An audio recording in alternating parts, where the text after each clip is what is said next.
What's up everyone, my name's Zane and welcome to my results from 10 hours of Kebus Lowland Slayer starting at 90 Slayer. So just briefly, our starting stats for this was 88 attack, 99 strength, 99 hit points and 90 Slayer, and we finished getting 2 levels in our attack. In terms of the method that we used for this, we decided to go with melee with piety, and cannoning tasks that were appropriate to cannon. With that said though, let's get straight into the loot. So first of all, we were insanely lucky to get a Dragon Hasta, which we managed to sell for over 7 mil, which as you can see in this tab here, is basically almost all of the coins that we got, because we did sell that immediately on the first day. Aside from that, as you might expect though, we got a lot of miscellaneous items overall, and the total value of the tab was 15.2 mil, with all of the key items being at the bottom of this tab. It's important to note that if you remove the Dragon Hasta and the whip from this tab, the value of it goes down by over 10 mil. So in reality this is about 5.2 mil of normal loot that you might expect to get. And specifically the Konar rare drop table added a value of around 2 mil in total. And it is important to note that I did actually sell this tab for 16 mil overall. So do keep that in mind as we now move into the stats. So to start things off with the experience rates, we'll focus on the most important one first, which was Slayer.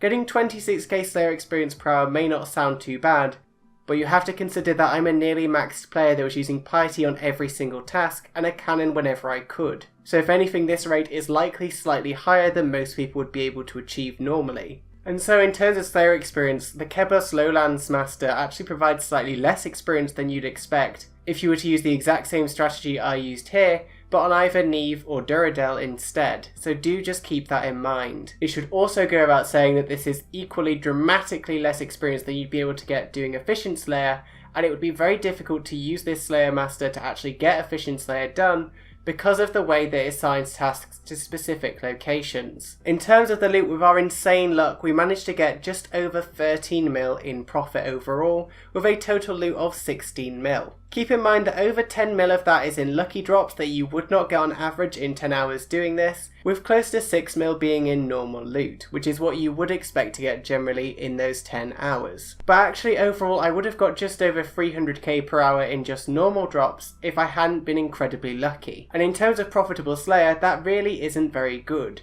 And I put this down to the fact that the Slayer Master did not really offer gargoyles or any of the more traditionally profitable tasks, and was instead offering incredibly niche and strange tasks to do. One final thing to note about this is that the first 9 hours of this 10-hour test was done before the Konar rare drop table nerf was done, and the final hour was done after it.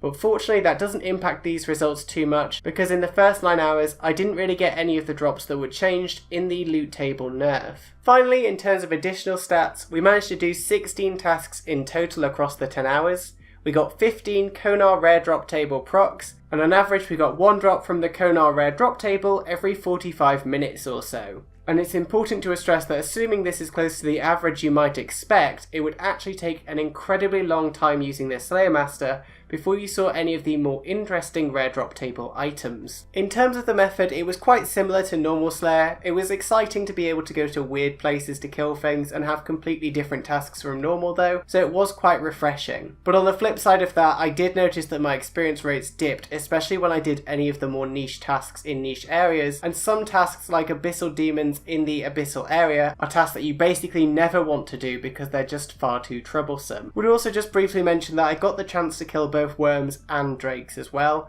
Worms were fine, basically a normal Slayer monster. They maybe do a bit more damage than an average monster would do, but it wasn't too difficult to sustain. The main problem I had there was with drakes. It was a very long task and it was very difficult to do because they deal a lot of damage and you can't AFK there because of their special ability, which if you get hit by basically deals over 30 hit points every single time. Aside from that though, it was basically Slayer as usual, but with slightly more interesting drops every now and then. So overall, here is a summary of what I found doing this for 10 hours. First of all, it's not as good for points as you might expect because the tasks are inconvenient and often quite slow to do. The rare drop table is a small boost to GP per hour on average, and it's decent for profit-oriented slayers, but vastly overestimated by Reddit. It's closer to 50 or 100k per drop from what I found, not constant 1 mil plus drops like some on Reddit seemed to think it was. I got incredibly lucky getting a Dragon Hasta on the first day, which was around 7 to 7.5 mil in profit, and a whip as well. In the long term, a Hasta won't be worth that much, and you certainly wouldn't expect to average one every 10 hours either. So keep in mind that the profit per hour using the Slayer Master is far closer to the normal drop statistic I presented rather than what I actually managed to get. I also found this to be slightly slower Slayer experience and melee experience than what you'd expect using my tactics on a normal piety-based Neve or Duradel task, and it does not compare favourably at all to Efficient Slayer.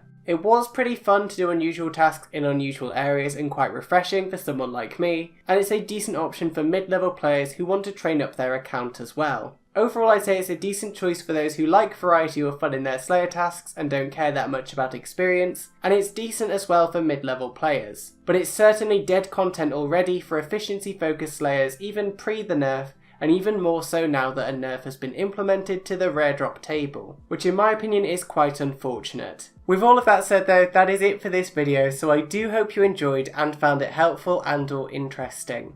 And as always, if there is anything else you'd like to see me cover, feel free to drop me a line down below and I will do my best to make it happen. With all of that said though, that is it from me, so I hope you're all having a wonderful day and I'll see you all next time. Bye guys!